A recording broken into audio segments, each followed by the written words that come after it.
Hello and welcome to the Real Coach Convo. I'm Mary Schiller, your host and the founder of the 5K Coach Club, an affordable group program for coaches who want to reach those $5,000 months without all the complexity and with a lot more fun.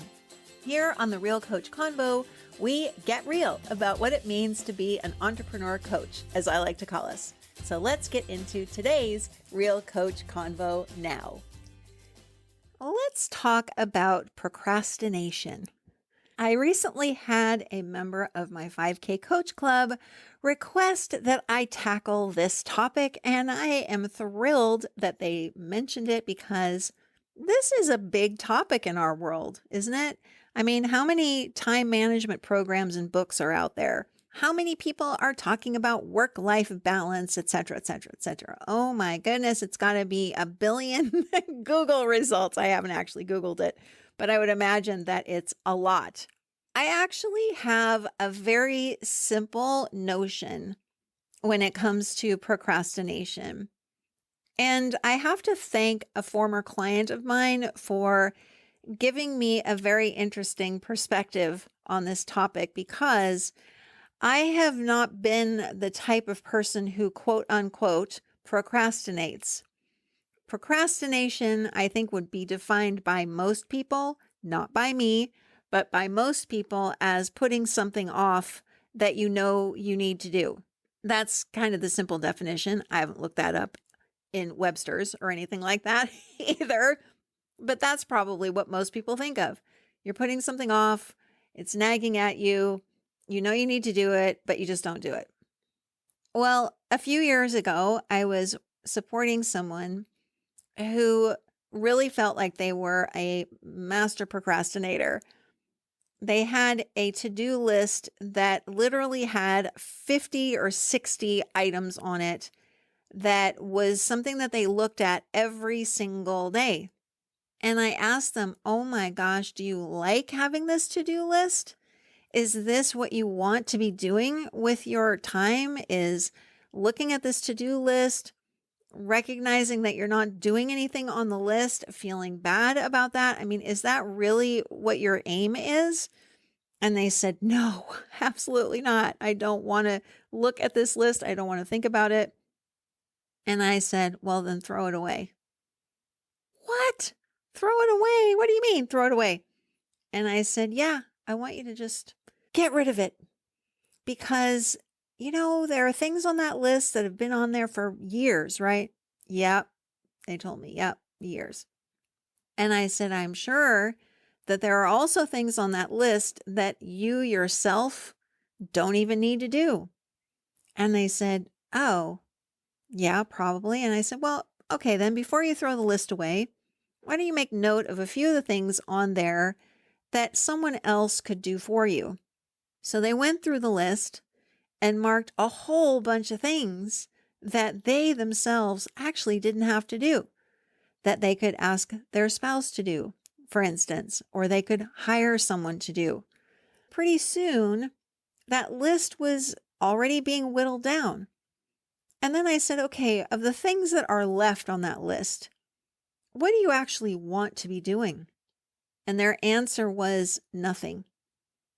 And I said, okay, now you can really throw that list away. You don't need that anymore. This is my definition of quote unquote procrastination. It's not real. It's an idea that we have that doesn't make any sense. And it doesn't make any sense because we have been conditioned to believe that we have to fill our time with stuff we don't want to be doing. I don't see life that way anymore. I used to.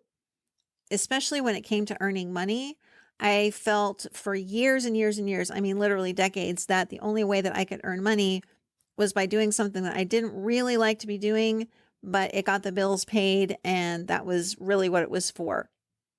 When I kind of snapped out of that mode, I started to realize that even though I had never been the type of person to, again, quote unquote, procrastinate, because I don't use that word, so I'm having to say it like that this whole episode. But anyway, when I realized that actually I could fill my time with things that I wanted to do and I could start getting rid of the things that I didn't want to do, everything started to change for me.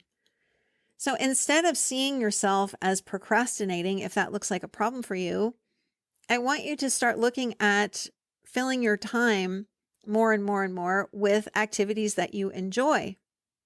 Once you start filling your time with activities that you enjoy, the things that you don't want to do will just fall away like they did off of my former client's to-do list, or someone else will pick up the ball and take care of it, or you'll just ask them to do that. I also don't like the stigma that comes with the way that people view procrastination because it makes it seem like you're not doing something and there's something wrong with you not doing something. I'm giving you permission to not do things that you don't want to do. No one is forcing you to do things that you don't want to do. So if you have something on your list that you haven't done, you just haven't done it. And that's all. There doesn't need to be any drama or judgment around that.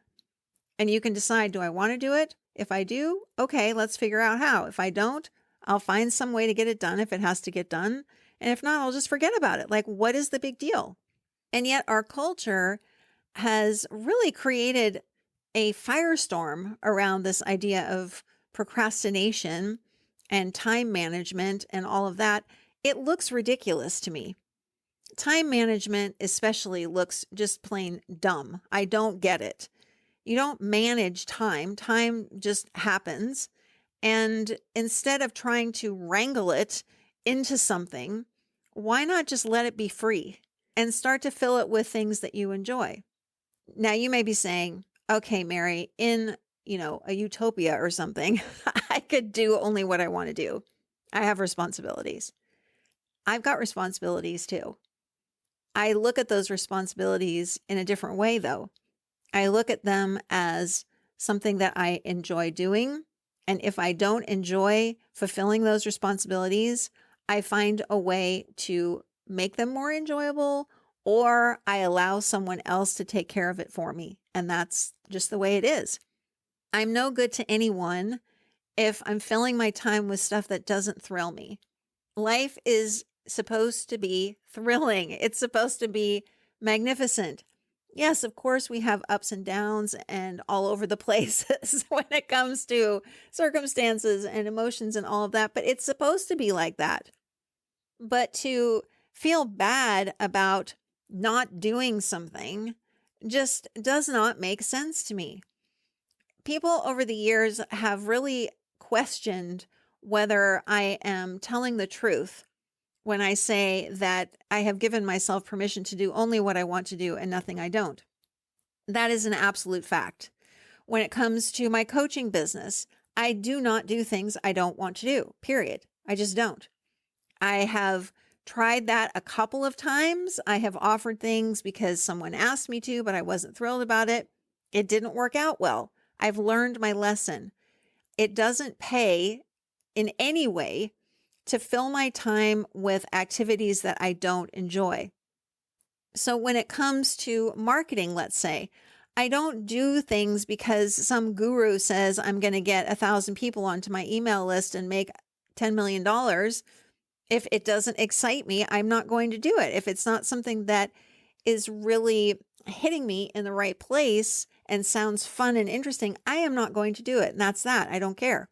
There's always a way to find a solution for something that needs to be done, and you don't necessarily have to be the one to do it. In years past, I was often what I have called Martyr Mary. I don't want to be her anymore. I don't want to be that put upon person, and I don't think that's what you want either. I also don't want you to see yourself anymore as someone who procrastinates, because that's not what's happening. What's happening is you've recognized that there are certain things that you just don't want to do, and that is perfectly acceptable. You don't have to do them. You can find another way, and you can start to exercise your right to do what you want to do and to stop doing a bunch of stuff you don't want to do. If you ever doubt the truth of what I just said, ask yourself, who is making me do these things? Who's making me do these things? Is there someone literally saying you have to do this or else? No. Guess what? You get to decide what to do. Another client I had many, many years ago, this was maybe my first year as a coach, realized that they had set up all these bizarre rules about how they were going through their day. And at one point, they just stopped and said, wait a second, who's making up these rules that I don't even like? I guess I am. So therefore, I can stop. I don't have to listen to those anymore. They don't suit me. They're not fun. They make my life a drag. So forget about them. What if procrastination isn't real? What if it's simply you just don't want to do something and you accept that you don't want to do it and you just don't do it? And then you turn your attention towards the things that you really want to be doing. What kind of turnaround do you think you would have in your life if you, first of all, started to see things that way and then started to act on things in that way? Would that be a game changer? So let's not go into that whole judgment thing around not doing stuff. You just aren't doing it, period. No drama, no judgment, no nothing. Now, what do you want to be doing with your time? What do you want to be doing with your time? And of course, this applies to having a coaching business that makes an impact and an income.